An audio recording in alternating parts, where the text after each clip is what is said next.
Chef Sarah Stegner from PrairieGrassCafe in Northbrook.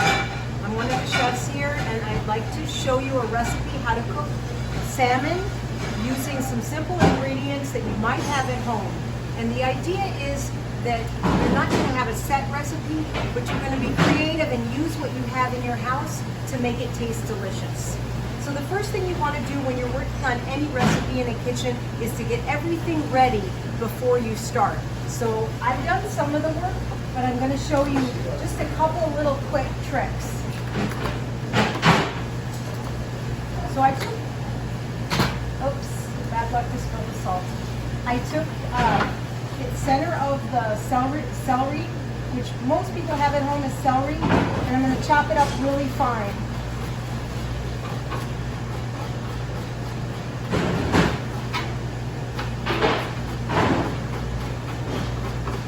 It's going to add a lot of flavor to my recipe, and it's going to cook quickly.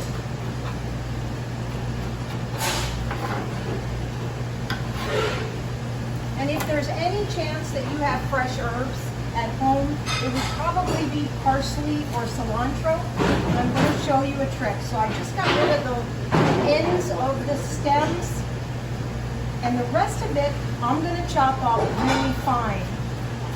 I'm not going to waste or throw away those stems. They're going to add a lot of flavor, and they're going to cook.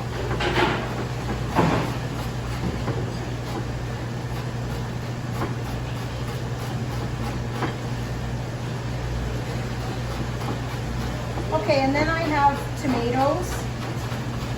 All right, I'm going to use that.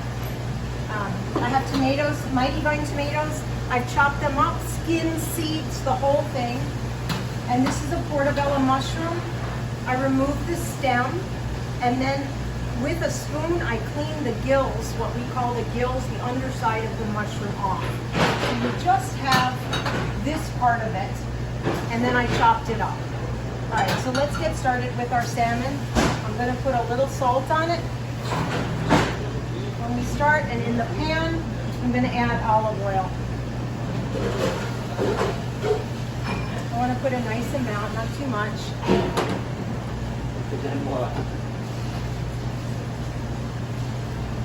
You want to make sure your pan is hot so your fish doesn't stick to it.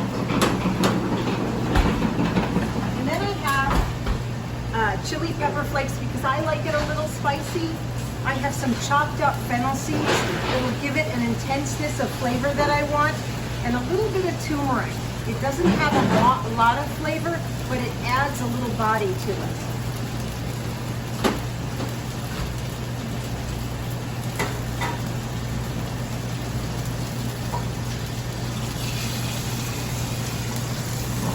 So I want to get a nice sear on the salmon. And I'm going to put a little more salt just on the other side of the fish.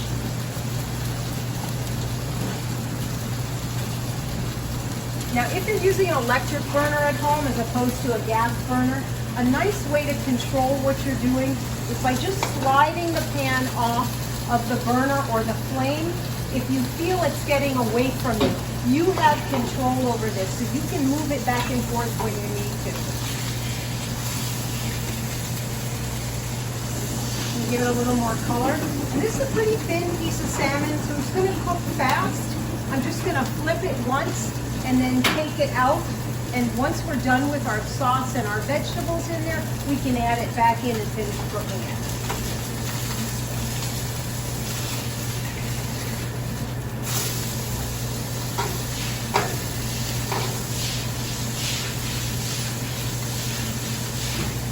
Okay, here we go.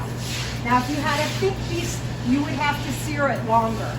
So now I have some brown on the bottom of the pan, which will give me flavor. And I'm going to add in the mushrooms. And I may need to add a little bit more olive oil at some point. I'm going to add in the spices at this point. I'm going to put a little more olive oil over the top of it.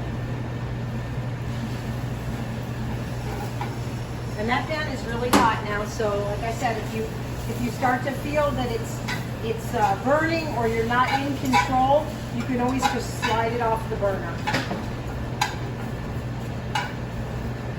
Okay, and I'm going to add celery and tomatoes to it.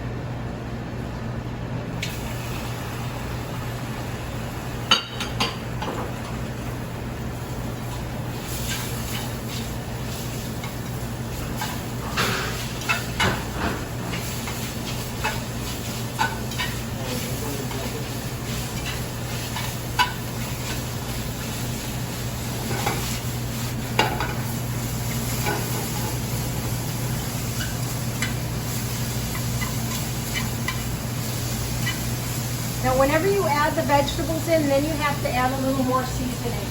So I'm going to add a little more salt to that to give it some flavor. And I'm going to add my chili pepper flakes at this point. A little splash of olive oil over them. Kind of saute them a step and then incorporate them in. You could use carrots, you could use celery root.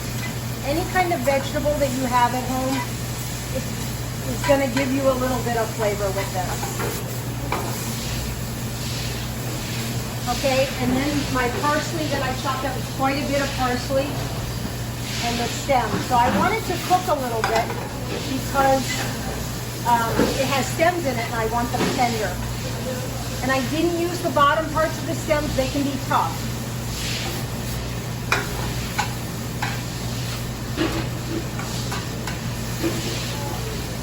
Okay, I think that's pretty good. Now, what I'm going to serve it with is some nice spinach that I have, little baby spinach. You could do any kind of salad, or you probably have enough here that you don't even need to do that. So, let me and I'm going to wilt the spinach with this on it. You can smell, if you were here, you can smell the fennel.